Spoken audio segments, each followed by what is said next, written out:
ليه الرجل والمرأة بيفهموا بعض على طول غلط؟ وإيه سر الاختلاف النفسي اللي بينهم؟ الست بطبيعتها عاطفية وبتعيش دايما جوه مشاعرها، لكن الراجل بيعيش جوه أفكاره، وده الفرق اللي بيخلي الست تحس إنه الراجل مش بيحس ولا بيعرف يحل ولا يتحب. أما الراجل بيحس إنه البنت بتعقد الدنيا وبتكبرها. الست بتقيس الحب بالتواجد، لكن الراجل بيقيس الحب بالتصرفات. الست بتحب التكرار العاطفي، لا وكمان بتتغذى عليه، أما الراجل بيشوف إن ده مبالغة. الست لما تقول وحشتني أو بحبك أو عايزة تسمعها أكتر من مرة، ده مش معناه إنها مش مصدقاه، لكن المشاعر بتكون عندها زي النار، بتحتاج دايما وقود علشان ما تنطفيش. بعكس الرجل، إذا قالها مرة شايف إنه الموضوع خلاص انتهى، إيه الفايدة أو إيه اللي هيحصل جديد لو هو قالها أكتر من مرة؟ والاختلاف ده بيخليهم يحسوا إنهم مش فاهمين بعض.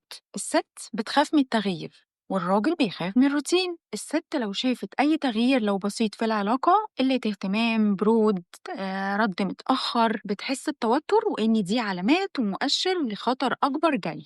أما الراجل بيخاف إن العلاقة تبقى عادية أو تبقى روتينية، فبيبدأ يدور على حاجة يحركها، ممكن يكون بالعند أو بالانسحاب المؤقت. الست بتدي علشان تستقبل وعلشان تلاقي مقابل يرضيها، أما الراجل بيدي لما يحس بالاستحقاق. الست إذا شافت اهتمامه لو بسيط بتنفتح أكتر وبتدي أكتر وبيكون عندها العطاء أكتر وأكتر ومن غير حساب. أما الراجل لازم يحس إنها تستحق العطاء ده ويبدأ يديها، والفرق ده بيخلي الست تحس إنها اللي بتقدم أكتر في العلاقة. لكن الواقع إن الراجل بيحتاج محفز عاطفي ومعنوي علشان يبدأ يبقى عنده عطاء ويديها اللي تستحقه. الست بتفهم اللي ورا الكلام واللي ما بين السطور حتى لو مش هتبين ده، أما الراجل بياخد الكلام زي ما هو. يعني لما الست تقول حاجة بسيطة في كلامها، بتستنى من الراجل إنه يفهمها ويعرف نيتها ويعرف هي عايزة إيه ومحتاجة إيه ومن غير ما توضح. أما الراجل بياخد الكلام الظاهر بس، وده بيخليه يعدي ويفوت حاجات كتير جدا مهمة بالنسبة لها ومش بيفهم قصدها. الست بتتعافى بالكلام،